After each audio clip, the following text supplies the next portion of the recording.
नमस्कार, मैं हूं आपके साथ कनिका अरोरा और आप देख रहे हैं एफएम न्यूज। तो बुलेटिन की शुरुआत करते हैं इस वक्त की बड़ी खबर के साथ। यूपी कैबिनेट का एक बड़ा फैसला है जो लिया गया है, जहां नए मदरसों को अनुदान नहीं देने का फैसला लिया गया है। अब नए मदरसों को नहीं मिलेगा अनुदान। तो यूपी कैबिनेट की बैठक में यह फैसला लिया गया है। कई महत्वपूर्ण फैसले हैं जो यूपी कैबिनेट में लिए गए हैं और ये बड़ी खबर आपको हम बता रहे हैं, जहां नए मदरसों को नहीं मिलेगा अनुदान। तो यूपी कैबिनेट का ये बड़ा फैसला है और कैबिनेट बैठक में कई बड़े प्रस्तावों पर भी मुहर लगी है। कई बड़े फैसले हैं जो लिए गए हैं, जिसमें से एक फैसला नए मदरसों को अनुदान नहीं देने का लिया गया है।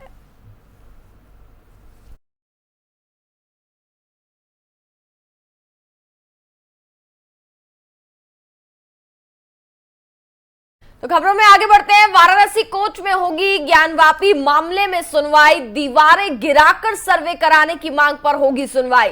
मछलियों को दूसरी जगह शिफ्ट कराने पर फैसला भी आ सकता है। तो वाराणसी कोर्ट में ज्ञानवापी मामले पर सुनवाई होगी। लगातार मामला जो है वो गिराता जा रहा है। इसके साथ ही बात करें तो वहीं कार्रवाई के दौरान ये भी बात की जा रही है हिंदू पक्ष द्वारा कि शिवलिंग जो है वो वहां पर प्राप्त हुई है, लेकिन वहीं मुस्लिम पक्ष की बात करें तो वो इस दावे को सिरे से निकालता हुआ नजर आ रहा है। साथ ही वाराणसी कोर्ट में अब मामले की सुनवाई होनी है। दीवारें गिराकर सर्वे कराने की जो मांग है, इस पर भी सुनवाई हो सकती है आज।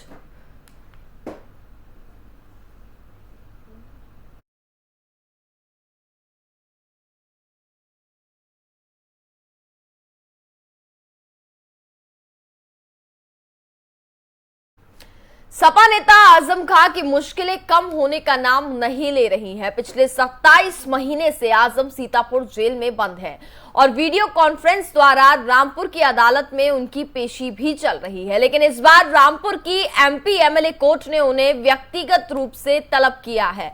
आजम खान और उनके सहयोगियों पर रामपुर के डूंगरपुर बस्ती के मकानों को उजाड़ने का आरोप है। आजम खान और उनके सहयोगियों पर 12 मुकदमे दर्ज हैं। इन 12 मुकदमों में से कुछ मामलों में स्पेशल एमपी एमएलए कोर्ट ने में चार्ज फ्रेम किया जा चुका है और कुछ मामलों में चार्ज फ्रेम होना अभी बाकी है। तो आजम खान की जो मुश्किलें हैं वो थमने का नाम नहीं ले रही हैं।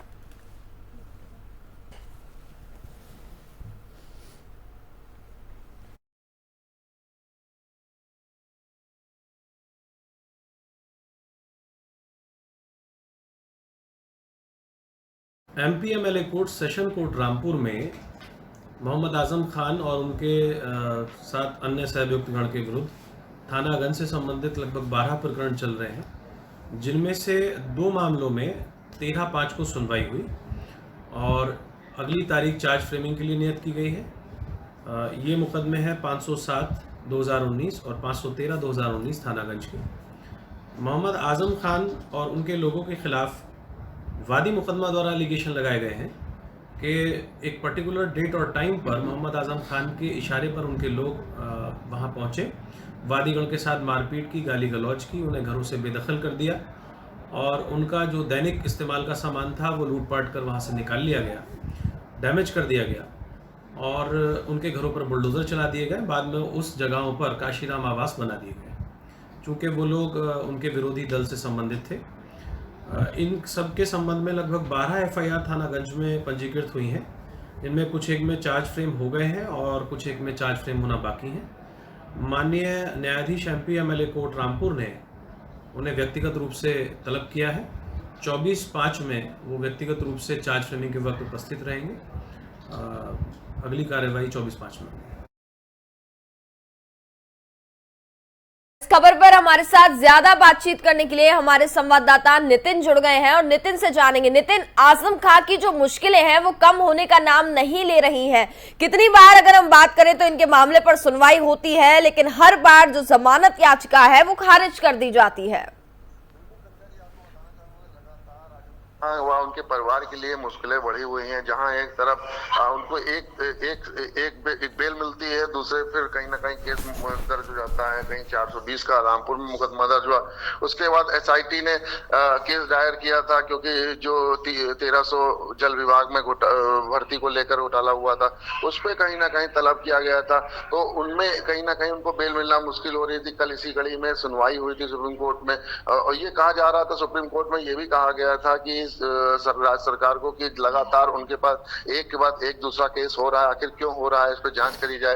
तो कहीं ना कहीं फटकार लगाई थी राज्य सरकार को, लेकिन उसके बावजूद जो हलफनामा दाखिल किया था राज्य सरकार के वकील ने, तो उसको देखा गया था। उसमें कई चीजें निकल के सामने आई थी, क्योंकि ये बताया जा रहा था कि इनके ऊपर जो 89 में 88 मुकदमों में बेल मिल चुकी है। लेकिन ये जरूर है कि जितने भी मुकदमे हैं वह कहीं ना कहीं वो पुराने हैं, और उन पर देखा जा रहा है लगातार कहीं ना कहीं कुछ ना कुछ निकल के सामने आ रहा है। इसी कड़ी में अगर अब्दुल्ला की बात कर ली जाए, उनके बेटे, और तंजीर फातिमा उनकी वाइफ की बात कर ली जाए, तो फर्जी जन्म प्रमाण पत्र बनाने को लेकर रामपुर में उनके ऊपर मुकदमा चल रहा है। वो 21 मई को दोबारा बुलाए गए हैं, क्योंकि जन्म प्रमाण पत्र को लेकर 21 मई को सुनवाई होगी। उसके बाद फिर 24 मई को पासपोर्ट जो बनवाए थे डुप्लीकेट, तो उस पर कहीं ना कहीं सुनवाई होंगी। तो कहीं ना कहीं ये कहा जा सकता है कि लगातार उनके और उनके परिवार की मुश्किलें बढ़ी हुई नजर आ रही। ऐसे में लोकसभा चुनाव भी 2024 में किस तरह की तैयारियां करेंगे, और जहां एक तरफ सपा अध्यक्ष अखिलेश यादव उनसे नाखुश चल रहे हैं, वो भी नाखुश चल रहे हैं, दोनों में तनातनी लगी हुई है। और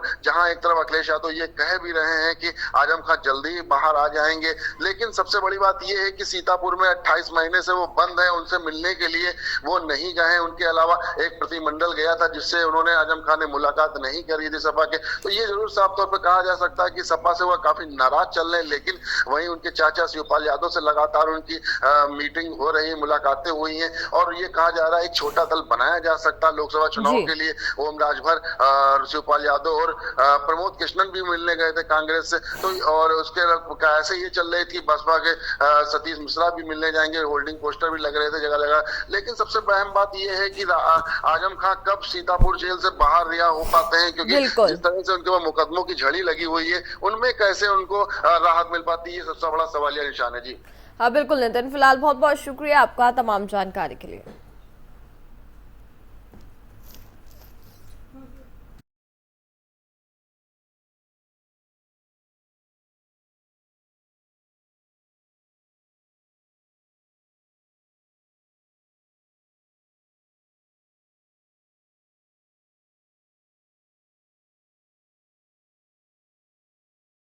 उत्तर प्रदेश के उप मुख्यमंत्री ब्रजेश पाठक के स्वास्थ्य मंत्रालय संभालने के बाद से अस्पतालों में हड़कंप मचा हुआ है। ब्रजेश पाठक ने एक बार फिर सिविल अस्पताल का औचक निरीक्षण किया है। इससे पहले भी डिप्टी सीएम सिविल अस्पताल का औचक निरीक्षण करने पहुंचे थे। ब्रजेश पाठक ने कई कमियों को सही करने के निर्देश दिए हैं। ब्रजेश पाठक के अचानक पहुंचने से अस्पताल में हड़कंप मच गया। तो डिप्टी सीएम लगातार अस्पतालों का औचक निरीक्षण करते हुए नजर आ रहे हैं। इससे पहले भी उन्होंने कई अस्पतालों का औचक निरीक्षण किया, जिस दौरान तमाम कमियां देखी गई थी और तत्काल उन कमियों को दूर करने का निर्देश भी डिप्टी सीएम द्वारा दिया गया था। और एक बार फिर से डिप्टी सीएम ब्रजेश पाठक ने अस्पताल का निरीक्षण किया है और अचानक पहुंचने से अस्पताल प्रशासन में हड़कंप मच गया।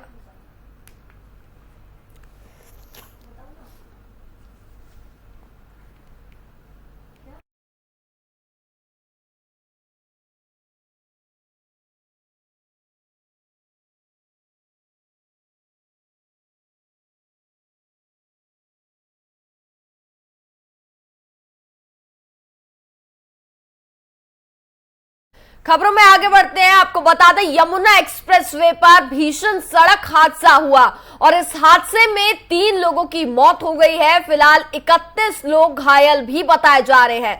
गोवर्धन दर्शन कर वापसी दिल्ली की ओर लौट रहे थे ये सभी यात्री, जिस दौरान यमुना एक्सप्रेसवे पर यह हादसा हुआ है। और इस भीषण सड़क हादसे में 3 लोगों की जान चली गई है और साथ ही यह भी बताया जा रहा है कि कई लोग इस हादसे में गंभीर रूप से घायल भी हो गए हैं। तो बेहद दर्दनाक हादसा यमुना एक्सप्रेसवे पर हुआ है और इस भीषण सड़क हादसे में 3 लोगों की जान चली गई है। साथ ही 31 लोग जो है वो घायल बताए जा रहे हैं, जिनकी स्थिति काफी ज्यादा गंभीर बनी है। गोवर्धन दर्शन कर दिल्ली की ओर ये सभी यात्री वापस लौट रहे थे, जिस दौरान ये भीषण सड़क हादसा हुआ।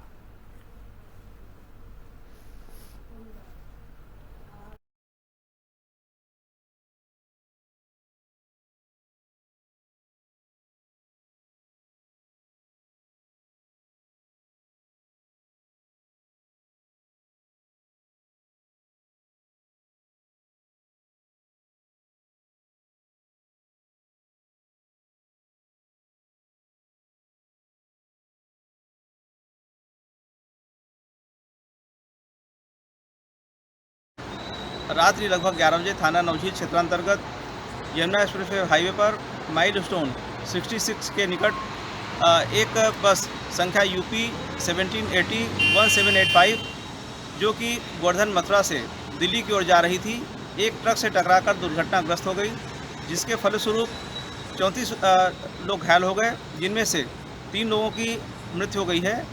अन्य शेष 12 लोगों का उपचार CSC नवझील एवं 19 लोगों का उपचार कैलाश हॉस्पिटल नोएडा में हो रहा है। इस प्रकरण में कारणों की जांच करते हुए अग्रिम विधि कार्रवाई सुनिश्चित की जाएगी। इस खबर पर हमारे साथ ज्यादा बातचीत करने के लिए हमारे संवाददाता ताहिर सैफी हैं, वो जुड़ गए हैं। ताहिर, जानना चाहेंगे आखिरकार कैसे ये सड़क हादसा हुआ है?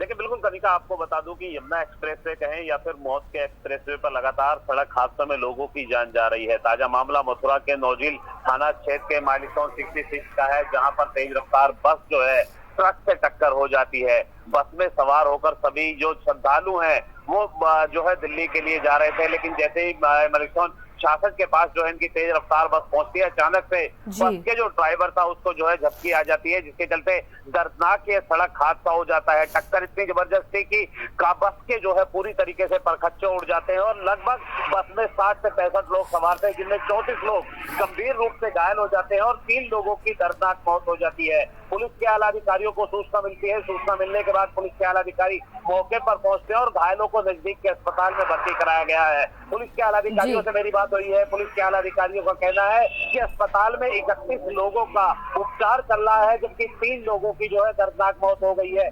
सभी लोग बस में सवार होकर दिल्ली के सादरा जा रहे थे और दिल्ली के सादरा के ही रहने वाले बताए जा रहे हैं। यहाँ देखने वाली बात यह है कि जिस तरीके से लगातार यमुना एक्सप्रेसवे पर हादसे हो रहे हैं, बीते दिनों भी माइलस्टोन 66 के पास जो है तेज रफ्तार कार को जो है टक्कर मार दी गई थी, जिसमें 7 लोगों की दर्दनाक मौत हो गई थी। तो वहीं जेवर के पास जो है सड़क हादसे में 5 लोगों की मौत हो गई थी, जिसके बाद उत्तर प्रदेश के CM योगी आदित्यनाथ ने यमुना एक्सप्रेसवे को संचालित करने वाली जो संस्था है, इसके साथ ही यमुना अधिकारियों को जो है मीटिंग के लिए बुलाया और उन्हें सख्त निर्देश दिए गए थे कि यमुना एक्सप्रेसवे पर जो तेज रफ्तार से चलने वाले वाहन चालक हैं, इनके खिलाफ सख्त कार्रवाई की जाएगी। लेकिन उसके बावजूद भी लगातार तेज रफ्तार के चलते यमुना एक्सप्रेसवे पर जो है हादसों की संख्या बढ़ती जा रही है, जिसे रोकने में यमुना प्रशासन लगातार जहां नाकाम साबित हो रहा है, तो दूसरी तरफ यमुना एक्सप्रेसवे को बनाने वाली JP Infratech private limited company पूरी तरीके से जीरो साबित होती हुई नजर आ रही है, क्योंकि यमुना एक्सप्रेसवे पर लगातार सुविधा देने का तो वादा किया जा रहा है, लेकिन हादसों की संख्या उन सुविधाओं को जो है दरकिनार करते हुए नजर आती है, जिसके चलते लोग जो है मौत के गर्भ में समाते हुए नजर आ रहे हैं। बिल्कुल ताहिर, यमुना एक्सप्रेसवे से लगातार इस तरीके के मामले सामने आते रहते हैं। फिलहाल जैसा कि बताया जा रहा है कि हादसे में 3 लोगों की जान चली गई है, क्या इसमें महिला शामिल भी बताई जा रही हैं? और साथ ही 31 लोग जो हैं जिनकी स्थिति फिलहाल गंभीर बनी हुई है, जो घायल हैं, फिलहाल उनके बारे में क्या अपडेट अभी मिल पा रहा है? देखिए कनिका, पुलिस के आला अधिकारियों से मेरी बात हुई है। पुलिस के आला अधिकारियों का कहना है कि जो मृतक 3 लोग हैं वो तीनों के तीनों दिल्ली के रहने वाले हैं और उनमें जो है कोई महिला शामिल नहीं है, लेकिन जो 31 लोग गंभीर रूप से घायल हुए हैं उनमें कई महिला और मासूम बच्चे भी जो है शामिल है। सभी लोग जो है दर्शन करने के बाद जो है गोवर्धन से दिल्ली वापस जो है सादरा लौट रहे थे, लेकिन जैसे ही माइलस्टोन 66 के पास उनकी तेज रफ्तार बस पहुंचती है तो अचानक से ट्रक से टक्कर हो जाती है। टक्कर इतनी जबरदस्ती की तस्वीरों में देखकर आप खुद अंदाजा लगा सकते हैं कि बस के पूरी तरीके से परखच्चे उड़ गए। सूचना मिलने के बाद पुलिस मौके पर पहुंचती है और सभी महिला और पुरुष घायलों को जहां मथुरा के निजी अस्पताल में और ग्रेटर नोएडा के निजी अस्पतालों में भर्ती कराया गया है, तो वहीं मृतक के शवों को कब्जे में लेकर पोस्टमार्टम के लिए भेज दिया है और आगे की जांच शुरू कर दी है। बिल्कुल ताहिर, बहुत बहुत शुक्रिया आपका तमाम जानकारी के लिए।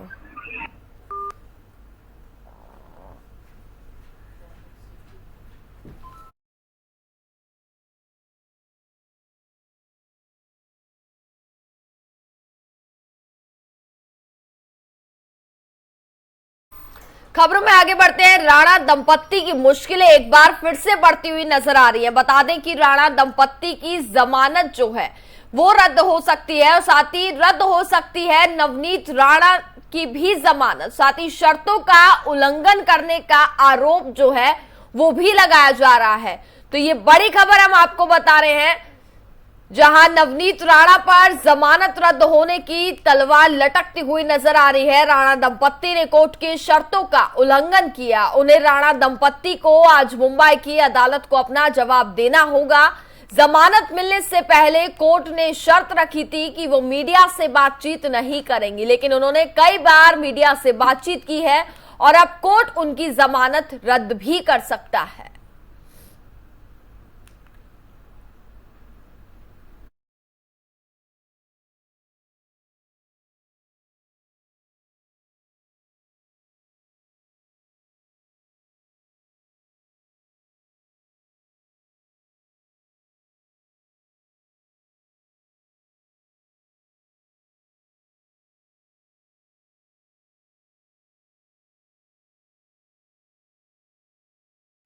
खबरों में आगे बढ़ते हैं। केंद्रीय गृह मंत्री अमित शाह ने अमरनाथ यात्रा की सुरक्षा की समीक्षा करने के लिए उच्च स्तरीय बैठक की। इसमें उन्होंने यात्रियों की जरूरत के हिसाब से श्रीनगर में विमान सेवाएं बढ़ाने समेत कई निर्देश दिए हैं। गृह मंत्री अमित शाह ने आज अमरनाथ यात्रा की सुरक्षा तैयारियों की समीक्षा को लेकर के एक उच्च स्तरीय बैठक भी बुलाई थी और इसके साथ ही 6000 फुट से ऊपर की ऊंचाई पर 100 बेड अस्पताल बनाने को भी कहा गया है। साथ ही रास्ते में यात्रियों के रुकने के लिए टेंट सिटी की व्यवस्था भी की जाए और इसके साथ ही आपदा से निपटने के लिए विशेष इंतजाम भी किए जाए। रास्ते में प्रकाश के लिए पूरी व्यवस्था का इंतजाम करने के भी गृह मंत्री ने निर्देश दिए हैं। ये बैठक 2 चरण में हुई। पहले चरण में करीब 45 मिनट तक बैठक चली और दूसरी चरण में बात करें तो लॉजिस्टिक्स को लेकर के बैठक हुई थी। वहां पर स्वास्थ्य, सड़क, संचार को लेकर के क्या क्या काम चल रहे हैं और कब तक पूरे हो जाएंगे, इस पर चर्चा की गई थी। इस बैठक में अमित शाह के अलावा जम्मू कश्मीर के उपराज्यपाल मनोज सिन्हा, केंद्रीय गृह सचिव AK भल्ला, CRPF के DG कुलदीप सिंह समेत कई लोग इसमें शामिल रहे।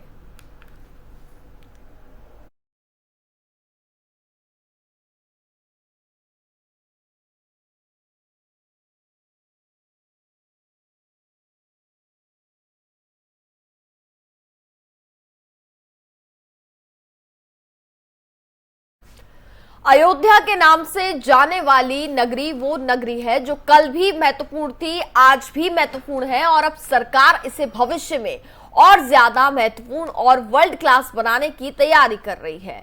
देखिए रिपोर्ट।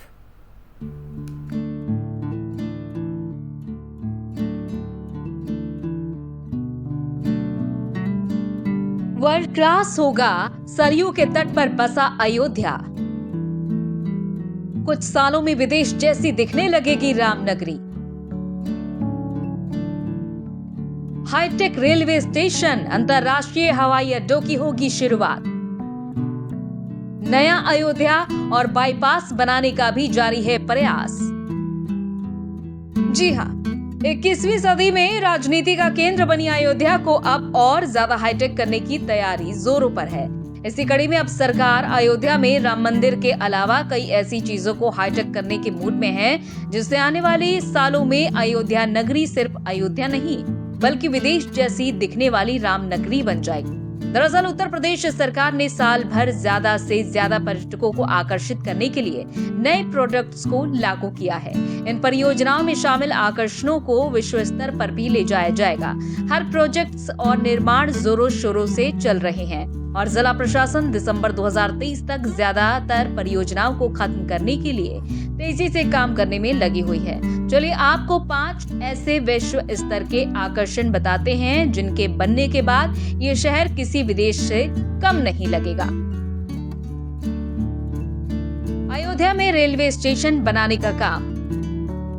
अयोध्या में रेलवे स्टेशन को बनाने का काम चल रहा है। इस रेलवे स्टेशन से रोजाना करीब 1 लाख यात्री सफर कर सकते हैं। साथ ही भीड़ को कम करने के लिए यहां फुटओवर ब्रिज भी बनाया जाएगा और पूरी प्रोजेक्ट की अनुमानित लागत 100 करोड़ रुपए से 126 करोड़ बताई जा रही है। साल के आखिर तक इस काम को पूरा किया जाएगा। अयोध्या में अंतर्राष्ट्रीय हवाई अड्डे पर भी ध्यान।